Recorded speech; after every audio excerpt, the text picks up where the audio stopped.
Adventures in time and space. Transcribed in future tense.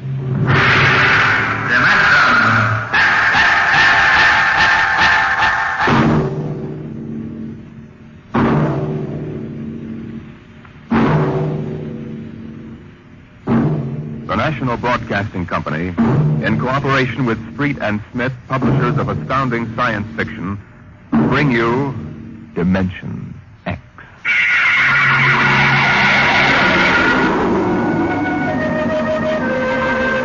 Nobody knows exactly when the nightmare began. They must have planned it for years, though, because looking back, you can find little incidents here and there. Like the concrete mixer in New Jersey that killed the bricklayer. And the time Senator Milburn was sucked into the rotopress at the Capitol office building. Unrelated accidents, we thought at the time. But they add up now. The day we really should have suspected was when the men walked off the construction job at the new Brookmeadow atomic pile on Long Island. I'll never forget that day. I was working as a statistical clerk in the project then, operating one of those miracle computing machines developed to fill the requirements of Army ordnance. They called it ENIAC. Mr. Gurney? Huh? Yes, Bella? The chief wants to see you in his office. Me? Unless you're no longer Samson Gurney, he wants to see you. Oh, well, of course. What do you suppose? I do not read minds, tea leaves, or crystal balls. Of course. I'm sorry. I shouldn't have asked. Don't apologize. I'm sorry. And don't wait for me. Mr. Hawk is in a hurry. Yes, I'll go in right away, of course. Her name was Bella Roscoe. She was Mr. Hawk's secretary. I had always thought her a very attractive woman, but for some reason she didn't seem to like me. Of course, on a clerk's salary, I couldn't exactly afford to take ladies to the best places. But I've often thought that if there weren't such a disparity in our ages, I might have... But then... Come in. You wanted to see me, Mr. Hawk? Gurney, I thought those electronic computations were infallible. They are, sir. We got a kickback from the chief physicist. These nuclear equations are inaccurate. No, they aren't, sir. I'm telling you what the memo says. Well, sir, occasionally, if there's an overload, the machine goes haywire. Sort of has a nervous breakdown, you might say. We usually rest it up for 24 hours, and it's okay again. Well, do whatever has to be done. Yes, sir. Oh, and Gurney. Yes, sir. You've been with the Bureau for over 15 years now. It would be a shame to have to remove you because you aren't keeping your mind on your work. Well, Mr. Hawk, I hardly think anyone... Excuse me. Hawk speaking. What? Safe what? All of them? Well, have you tried to talk to them? Yes, of course. I'll send one of the safety engineers over. This place is falling apart piece by piece. Miss Roscoe? Yes, sir. The men in the construction gang at the new building have walked out on us. What? Someone slipped this morning and fell into a turbine. No. Get the chief safety engineer. Have him over there right away. Yes, sir. Oh, and contact the personnel office. Have them ask the union to order the men back to work. Get back to me. Yes, sir. Mr. I'm Hawk... sorry, Gurney. I have no time to discuss anything further. Get on the job and stay awake, or we'll have to make some changes. But, Mr. That's Hawk, all, I assure Gurney. you... That's all. Now, you probably gathered by this time that I wasn't a very important man at Brookmeadow. I hated Mr. Hawk with a passion because of his superior attitude. And because I knew that Miss Roscoe admired him as a man of strength and decision. I was secretly happy he was having trouble with his construction crews. That evening, I wandered over to the site of the new atomic pile to see where the man had fallen into the turbine. They had the construction area fenced off with barbed wire and a security guard stalking. Hold it, buddy. You can't go in there. That's a restricted area. I'm Samson Gurney from the statistical section. Here's my identification. I'm sorry, Mr. Gurney. Nobody's allowed in the area. I see. We had a lot of the employees come over tonight to take a look, but nobody gets in. What is it? Tell me, was he killed instantly? Like that. Mm-hmm. Yeah. Let's guy was checking a magnetic field inside the turbine, see? Right down inside it. It's all over. But if it wasn't hooked up... Look, Mr. Gurney, they got smarter guys than me trying to figure these things out. Yesterday it was a concrete mold. Wham! 2 guys get sucked right into the mixer. My. 3 days ago, a bulldozer starts up by itself and runs wild. 1 killed. 2 almost. Go figure it out. You know what I think? Sabotage. We got more guards and FBI men in here than we got workers. Flea couldn't get through without proving he didn't come off a Russian wolfhound. Now, I'm a statistician. All my life, I've been interested in statistics. So, a simple-sounding thing like this started me off. I went back to the office that evening instead of going home, and for the next 2.5 hours, I computed figures on the probability of industrial accidents for the types of machines we were using.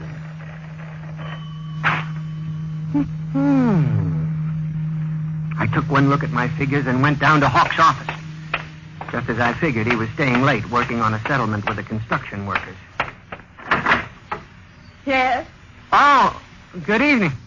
I saw the light. Well, Mr. Gurney, what are you doing here? Is Mr. Hawk working late? Yes, I am, too. I wonder if I could see him a moment. We're busy right now. Could you make it tomorrow? It's very urgent. I'll wait, if you don't mind. Suit yourself. Miss Roscoe, I wonder if perhaps you would consider having dinner with me this evening after you're through.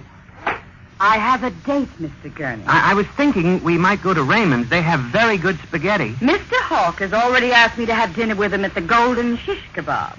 Well, of course, that's out of my class. Yes. Yeah. Mr. Hawk, Yes, Mr. Gurney would like to see you a moment. He says it's very urgent. Urgent? All right, I'll give him a minute. Okay. Thank you, Miss Roscoe.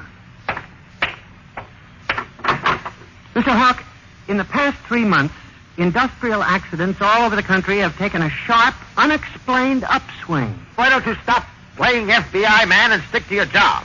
Which, incidentally, you haven't been doing too well. You and our computing machines have made mistakes before. Now, this is probably another. I'll have Miss Ross come, sir. Sir? What's the matter with this blasted buzzer? Miss Roscoff! Miss Roscoff!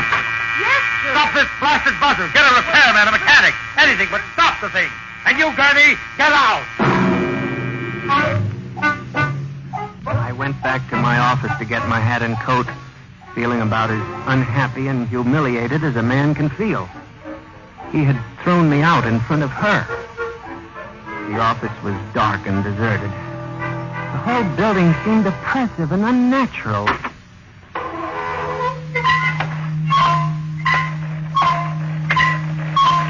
I walked across to my desk.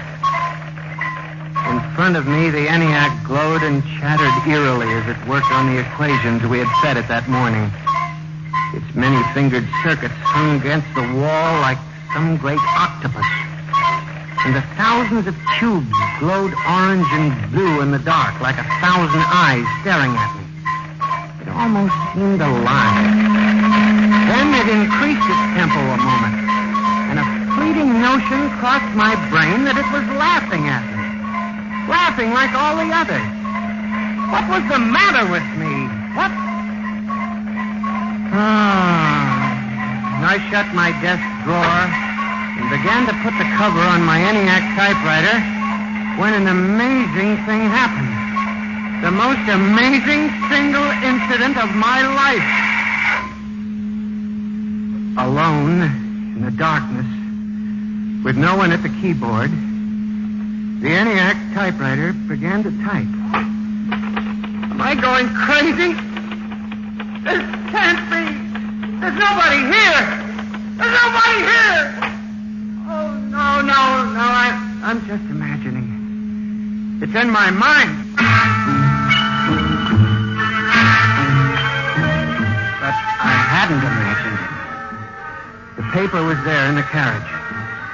Did I dare read it?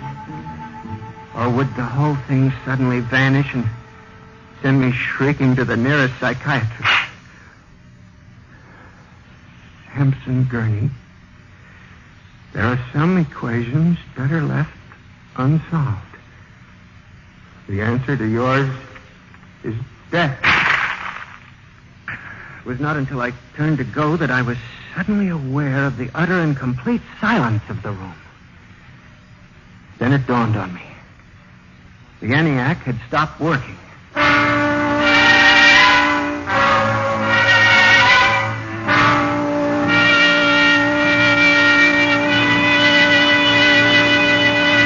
Gurney, do you expect me to believe this? It's insane. Mr. Hawk, I'm a saint. Take it easy, Gurney. Now, this is just some practical joke someone in the office is playing. There was no one in the office. Of course not. They wired up the machine and left. I checked the machine myself, Mr. Hawk. All right, Gurney. You leave this note with me, and I'll turn it over to the security force for further investigation. But- No buts, Gurney. The security men will handle it. Yes, sir. Now, maybe you've been working too hard lately. You've got to relax more. Now, here, let me light that cigarette for you. I watched him trying to make the lighter work. I don't understand this. I just put fluid in it. There's a brand new flame. It seemed ridiculous. A little piece of mechanism like a cigarette lighter frustrating the big, important executive. Oh, blast this lighter. Here's a match. It was such a small thing. And yet as I watched him, a thought began to take shape in my mind. Nebulous at first, incredible perhaps. But it grew. You just relax for a few days. Everything will turn out all right.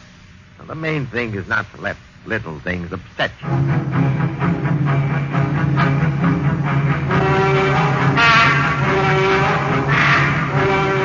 It was the cigarette lighter that gave me the idea. And what Hawk had said about little things. For the next week, I observed 1,000 petty little annoyances around the office. The door handle that wouldn't turn, the telephone connection that cut off in the middle of an important call, the power failure for no explainable reason. Suddenly, these things began to fall into a pattern. I, Samson Gurney, knew that I had stumbled onto a secret so monstrous in its implications that I was almost afraid to pursue it. On October 12, 1956, I established communication with them. I will curse the moment to my dying breath. Who's there? Nice security guard. Oh, hello, Henry. Oh, hello, Mr. Gurney. What are you doing here so late? I'm just doing a little repair work on my ENIAC computator. Huh. Sure some mess of wires and tubes. Yes, it is. Well, I gotta finish my rounds. Don't forget to turn out the light, will you, Mr. Gurney? No, Henry, no, I won't forget. Night. Good night. When you were a child, did you ever try to imagine that you were all-powerful? I felt like that when I finished hooking the input of the typewriter to the main vacuum tube of the ENIAC. Then I turned on the currents that sent 1,000,000 volts of pulsing energy into the electronic nerves of the machine. I am certain that if anybody were watching me in the next moment, he would have thought me a raving maniac. I still wonder if perhaps it is not all a nightmare. Now, you! If what I have guessed at is true, if there's life and intelligence in this room, make a sign! There was nothing. Nothing but the hum of the machine and the dull glowing of the tube. Then, suddenly, without provocation or explanation, it happened. The ENIAC typewriter began to respond to the impulses from the machine. The letters were Y, E, S. Yes. It had happened. I, Samson Gurney, had communicated with a machine.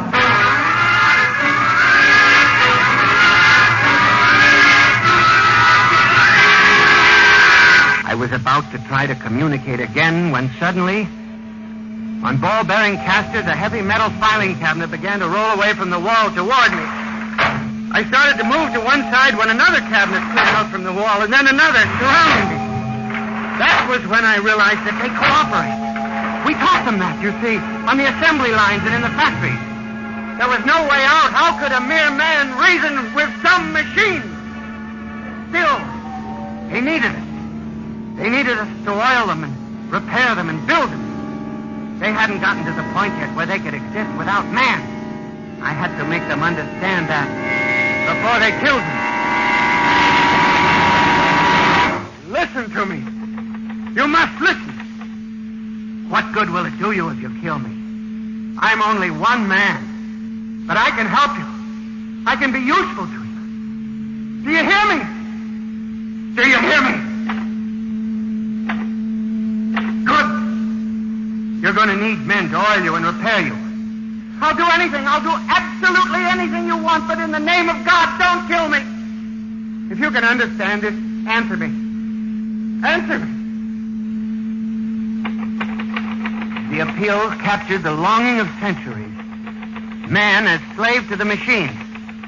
And after a moment, the circuits glowed more brightly. The cabinet slid back to the walls. As I tore the tape from the machine and read it, the words were almost pathetic in their longing, but most ominous in their implications. They read, "Address me as master."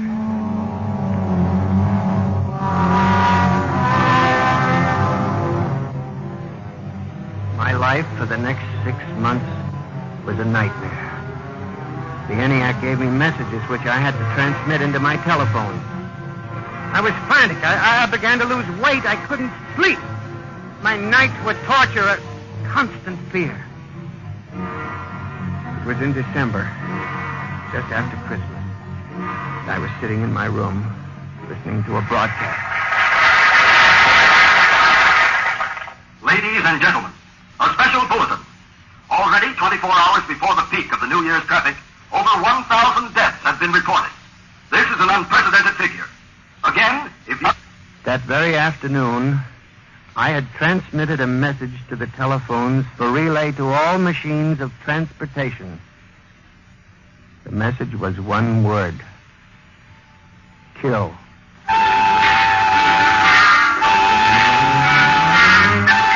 Next morning, I avoided my office.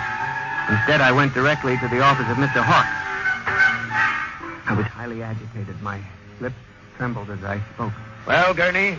Mr. Hawk, what I'm going to tell you sounds crazy. I know it does, but I must say it. All right, say it then, for heaven's sake. Mr. Hawk, have you ever heard of resistentialism? Resist what? Resistentialism. You're not making sense, Gurney. Mr. Hawk, I'm trying to tell you. All these accidents, the trouble with the machines, Mr. Hawk, they're alive. They think, they cooperate, and they hate it. Who? The machines. Gurney. You've got to believe me. I've communicated with them. I know. What are you doing? Now, just relax, Gurney. Everything will be all right. What are you doing? Miss Roscoe, send for the plant physician at once. Mr. Gurney has had a nervous collapse. But, Mr. Hawk... Everything will be all right, Gurney. We'll give you a nice, long rest. You fool. You blind, stupid fool. Can't you see what you're doing? Fool, fool, fool! When the plant physician arrived a few moments later, Lucius Hawk was found at his desk, strangled to death in a nest of telephones. The wires were still humming softly.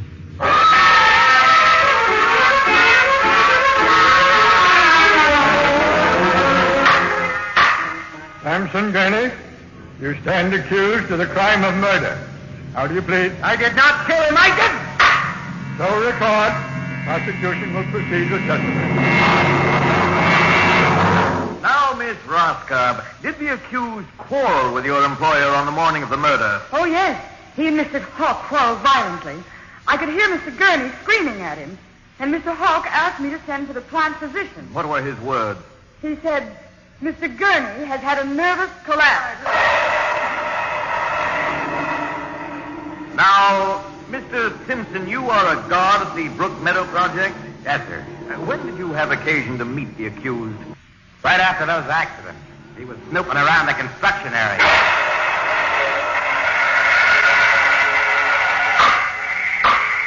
Samson Gurney, Court hereby finds you guilty of murder in the first degree. Recommendation that you be examined, committed to the state hospital for the criminally insane at Matawan.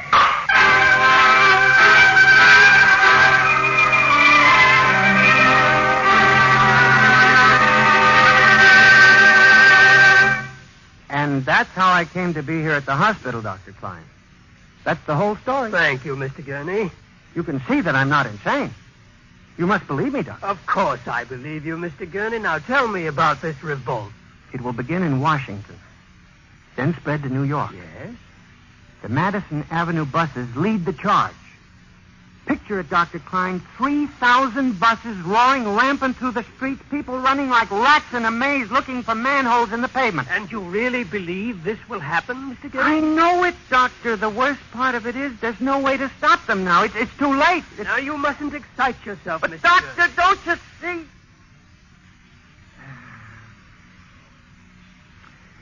It's fair enough, I suppose. We built them. We taught them to think for themselves. It was bound to come. I guess the female machines will be worst of all in the beauty parlors. They're more high-strung, you know. Well, since there's nothing we can do about it, Mr. Gurney, suppose you go to your room and Maybe if I went to my old Plymouth, I could make a deal before the police cars got me. Yes, Doctor? Would you take Mr. Gurney to his room, guard? He's already been given sedation. Yes, sir. Those concrete mixers may have made a mistake, you know. Just high spirits and all that, but if they got so they liked the flavor... We'll see you later, Mr. Gurney. Now, try not to worry too much. All right, guard. This way, sir. Oh, machines revolting. Telephones strangling people. Oh, blasted cigarette lighter. Why won't it work? I just filled it. Flint is good. Oh, well, you can never trust this newfangled machinery.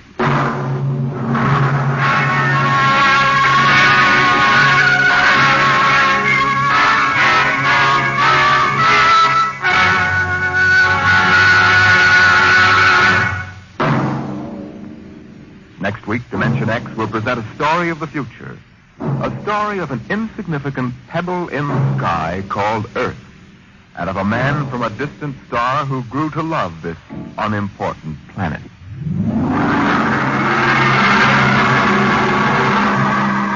Dimension X is transcribed each week by the National Broadcasting Company in cooperation with Street and Smith, publishers of the magazine Astounding Science Fiction.